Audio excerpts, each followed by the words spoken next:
frères et sœurs, bienvenue dans votre émission Face à la parole. Ezalinga imoko ya mosali na bino na eko lancer message oyo po na bino libota na Nzambe mabota nyonso sika bozwami shalom shalom shalom shalom. Message nangeza que toza ko lancer message po na mabota nyonso esika bozwami na bandako na bino. Peut-être ozaka na témoignage o Nzambe asalela yo na sengi na ondeko témoignage wana ko bomba yango te. Soko ozaka na témoignage benga biso benga apôtre destiné to benga mama na biso Eveline to benga mama na biso na kombo ya Yvette to ko déplacer to bengi ndeko na biso Herman to ko déplacer to ko ya ti esika ovandi po ete osala témoignage na yo na oyo Nzambe asalela yo ya minene ko bomba témoignage na ote ndeko ponga pena kozala mutu liboso ya kosala témoignage. Alors na koyebisa ndeko moka zolanda biso témoignage na yo na site na biso ACRCV Association Christ Roi Christ Vivant ezali ya ofele Bible bina biso na mokanda ya Matthieu chapitre 10 na verset 8. Vous avez reçu gratuitement, vous donnerez aussi gratuitement. Yango toza kosala ba témoignage ya ofele ezali pona gloire ya Nzambe ezali pona intérêt ya Christ. Yango toza ko lancer message na biso na bino bandeko yom toza na témoignage na ko bomba yango te tokoya toko déplacer tokoya mais sauf que koya na biso ezake soko lingi toye pai na yo osombeli biso kaka essence soko teli biso carburant toko déplacer soko olingi otia carburant te yo moko ye ti esika tofandi toko sala au témoignage soit na libanda to na ndaku okosala témoignage ya ofele okopesa biso eloko moko te témoignage ebandi tozoyebisa yo nde kozolanda ngai kokanga motema na yo te sala témoignage na oyo ya minene Nzambe asalela yo yango toye kolancer message oyo esika bozwami Nzambe apambola bino ngai wa bino na kombo ya apôtre destiné Claude. Alors numéro nanga ezali 06 20 77 86 10 06 20 77 86 10. Nzambe na lola apambola bino. Au revoir. Ici chez nous, Christian Mwanga.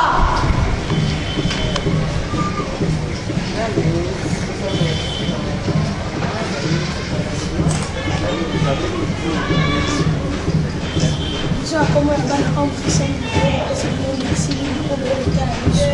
Outi musika botiki bana yo ka so zama pambo ni ko se ni pono so zama so zama abate la famille na abate bana banda ko abate la famille na zama abate nzaro so ka no mo so merci.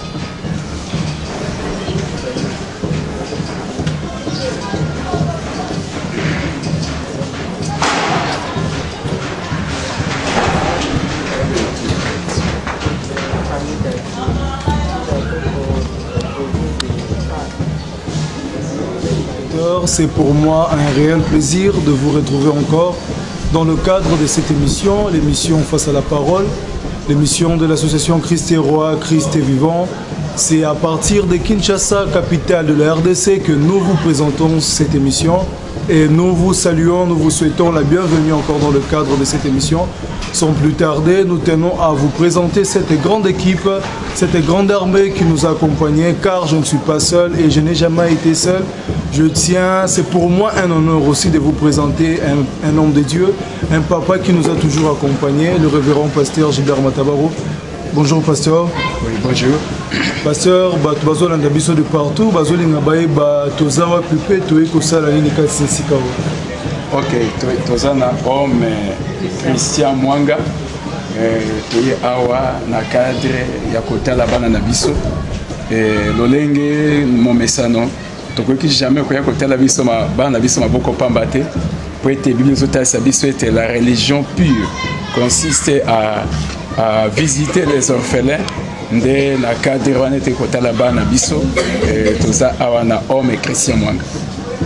Homme Christian Mwanga, dernière parole du révérend pasteur Gilbert Matabaro. ndenge auti koyebisa biso kati esika oyo. Et à présent tokomona na caméra kozwela biso image ya bana po tomona bana ngo. Et à part cela, pasteur Gilbert Matabaro ne pas seul. Aza peut accompagner na maman Anto, elle nous vient de la France. Bonjour maman. Bonjour papa.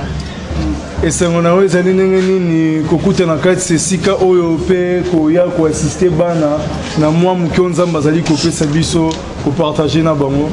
Et c'est mon amour, c'est que koya en tant que missionnaire, kaka kuta la famille te mais tant que missionnaire na ko assister na yebande ni lekelaka. Et c'est mon mingi ke bayamba kinga na famille Christ roi Christ vivant. Et puis tout sangani ensemble tout sali ba course na ndenge to yokana kina ndenge to comme les siko na homme Christian Mwanga. Vraiment na moni bana na sepeli mingi na moni pe maser mutaza responsable et puis na batu musu na kota na kina. Et ça linga mingi et sengo mingi na ndenge bana basali prière na bango bayambi biso. Vraiment c'est très émouvant. Na yango nzamba pesa biso makasa sunga biso poto continuer musali ezali makasa eza pe sengo mingi na miso babo pa na miso nzambe. OK. Wana toiti kolanda maman Anto et à côté à maman Anto tozana maman Marceline. Bonjour maman. Et c'est mon nom ezali ndenge nini ntango ozali koya kati esika oyo na cadre ya association na biso koya ko assister bana oyo. Nazane c'est mon makasi lisusu komona bana oyo na mosala oyo tosalaka komona susu déconnexion mama to koya ko assister biso ezesanga makasi mingi bakisa susu makasi kote kosunga bana oyo manje bazali mama trésorière. Ok, voilà maman trésorière, maman Marceline. Et à côté maman Marceline, tu as appelé maman Moussoussou, maman José.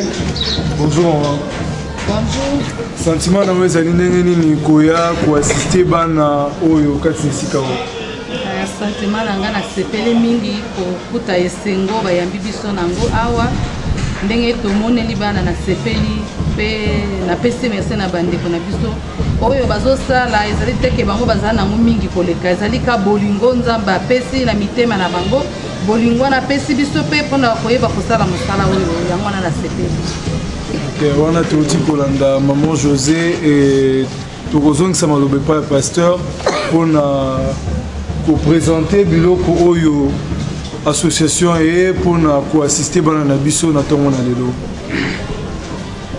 Yango ete toyeba kopresente biloko vraiment nazali koremercier mingi vraiment tous les amis du cœur oyo baza na France baza bisika ebele tika ete nzambe apambola bango.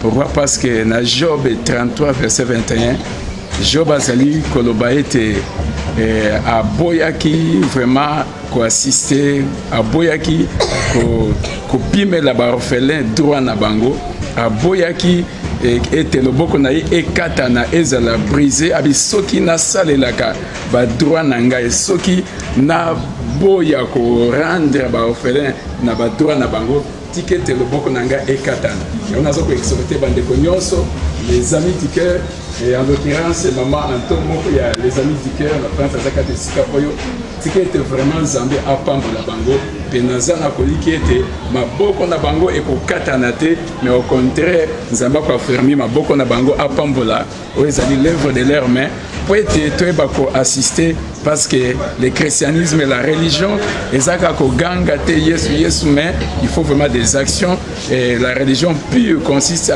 à visiter les orphelins et prisonniers ndenge tosaka na bacatégorie ya bato nyonso vraiment tika ete nzambe afortifie bango apambola l'œuvre de leurs mains.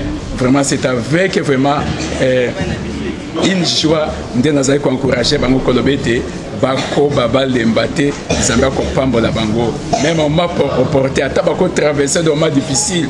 Nous savons que les moments sont très difficiles mais avec le peu oyo bazosangisa ezosunga et puis jamais nzambe akopermettre ete bandeko oyo bakauka. Pourquoi? Parce que bazali nde komettre la parole de Dieu en pratique et puisque bazosala yango au nom de Jésus-Christ tika ete nzambe ayeba kopambola bango.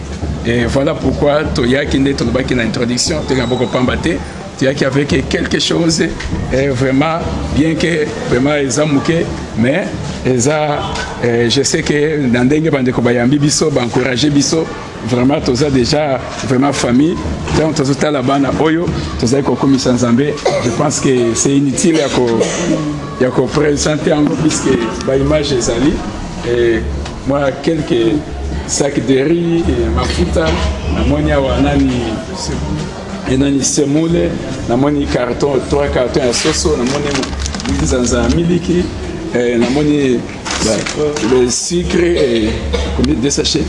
OK. Sachet mo sucre, namoni ba jus ya bana, ba biscuit, vraiment tigete nzambe ay ba ko pambola bino na ovo sali, je sais que vous allez encore le faire davantage. OK.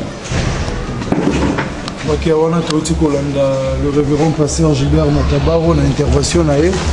Siko to passer na remise ya ba bloko to memeli bana to passer na remise wana tozomona maman Anto azofongola sachet ezali ko contenir ba biscuit to kabolela bana na biso. Ils sont vraiment trop joyeux de notre présence.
Et à présent, nous allons présenter des très important.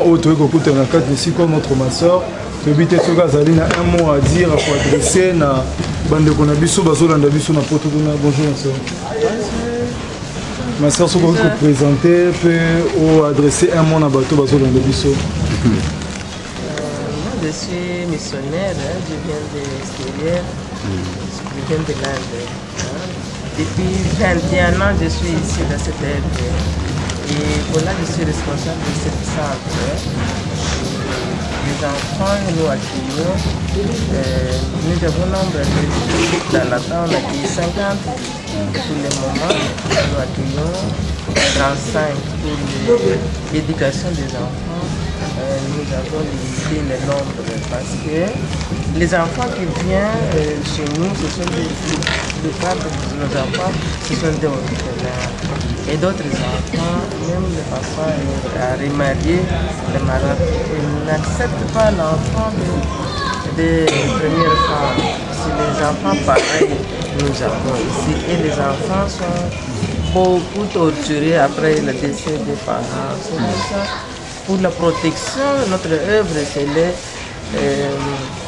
l'œuvre de protection et de reclassement des enfants de la rue. C'est comme ça, c'est la maison qui donne la protection aux enfants. Les enfants restent ici et tous les enfants sont inscrits à l'école. Les enfants étudient. Et c'est comme ça, et nos œuvres ici, ils vivent des dons. Nous avons beaucoup de bienfaiteurs qui viennent comme ça et donnent. Et voilà, vraiment, je dis, vous êtes toujours bienvenus pour nous aider. Et parce que, pas seulement nourriture, parce que nous payons beaucoup de minéraux, tout ça, comme tout le monde. Et les enfants sont à l'école. vous voyez les petits-enfants, nous avons déjà réunifié une vingtaine de garçons sont retournés à la famille. Mais nous continuons à payer leur minerval parce que la famille n'a pas de moyens pour continuer à payer pour nos enfants. C'est comme ça que nous continuons à aider les enfants, qu'ils deviennent un bon citoyen du pays. C'est une œuvre de développement. C'est comme ça que nous avons besoin de l'aide de tout le monde parce que nous accueillons les enfants de tout le monde. Et nous voulons ici les enfants, pas seulement Kinshasa, ils sont de toutes les provinces de Kinshasa et Congo. Elles sont ici. Les enfants de Kivu, les enfants d'Alibata, les enfants de Kasaï, Congo central, même les Brazzaville, même les enfants de toute l'église. C'est comme ça. Nous sommes là pour tout le monde et c'est comme ça. Tout le monde, même les musulmans, même l'église rebelle, les catholiques, les protestants, tout le monde vient nous aider. Nous accueillons tout le monde. C'est comme ça. Cette œuvre continue, c'est l'œuvre de Dieu, parce que les enfants, ce sont des petits-enfants, sont innocents, ne doivent pas rester dans la vie. C'est notre devoir. Quand nous sommes bien, nous devons penser l'autre. Quand nous ne pensons pas l'autre, bien sûr, nous avons malamu qui toque la zodia, nous muninga azokufa na zala, jamta kutuna yo. Pembeni muninga na yo akufa tunazala yo, uzala ke malamu. Ofuti bana na yo makasi, na makasi na yo, mais ofuti mwana mususu pi, akotuna yo. On a osé comme malade. C'est un problème social. C'est que c'est fini. C'est comme ça difficile. J'ai débrouillé seulement le langage. C'est comme ça. Merci. Ok, en tout cas, merci. C'est pas la musique. Quand la musique est ça. Nous sommes bazouya. Les enfants n'ont pas encore complet. Ils vont venir là tout petit. Merci. Ok, merci beaucoup ma soeur. Nous voilà à la fin. Nous remettons la parole au pasteur pour un dernier mot, un mot de remerciement pour clôturer cette émission. En tout cas, nous vous sommes vraiment reconnaissants de la façon dont vous nous avez accueillis. Vraiment que Dieu soit glorifié. Je pense que c'est la première action dans cet orphelinat, mais ça ne sera pas la dernière. Pourquoi? Parce que selon le programme de l'association, nous venons en premier lieu avec la nourriture, les vivres. Et en deuxième lieu, nous passerons avec les vêtements des enfants. Et en troisième lieu, pourquoi pas avec les fournitures scolaires, selon le programme de l'association.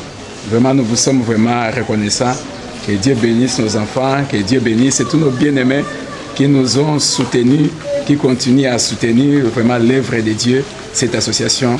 Que l'Éternel vraiment étende vos limites et que la gloire de Dieu repose sur vous.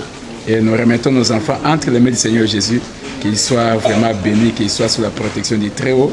Et je remercie toute l'équipe qui était avec moi, et les journalistes Beni Matabao, le frère Rigen, et vraiment qui nous servent vraiment de la presse. Et surtout vraiment Maman Anto Inami Diker, qui a accepté malgré son programme chargé vraiment de se déplacer, comme elle l'a dit, que ce n'était pas seulement une visite familiale, mais c'est aussi une œuvre missionnaire. Et je remercie Maman Marceline, notre trésorière, et Maman José, et notre secrétaire de l'association, et les autres, tous les bureaux pouvaient être avec nous, mais puisque vraiment c'est pendant un jour ouvrable, et ils vont à leurs occupations, mais ils sont de cœur avec nous. Vraiment que Dieu vous bénisse abondamment. Ok, que Dieu vous bénisse. Dernière parole du révérend pasteur. Nous voilà à la fin de cette émission, très chers téléspectateurs. L'émission Face à la parole, une émission présentée par votre humble serviteur, le frère Beni Matabaro. Et je remercie aussi le frère Egen derrière la caméra. Et retrouvons-nous à la prochaine. Que Dieu vous bénisse. Merci. Ok.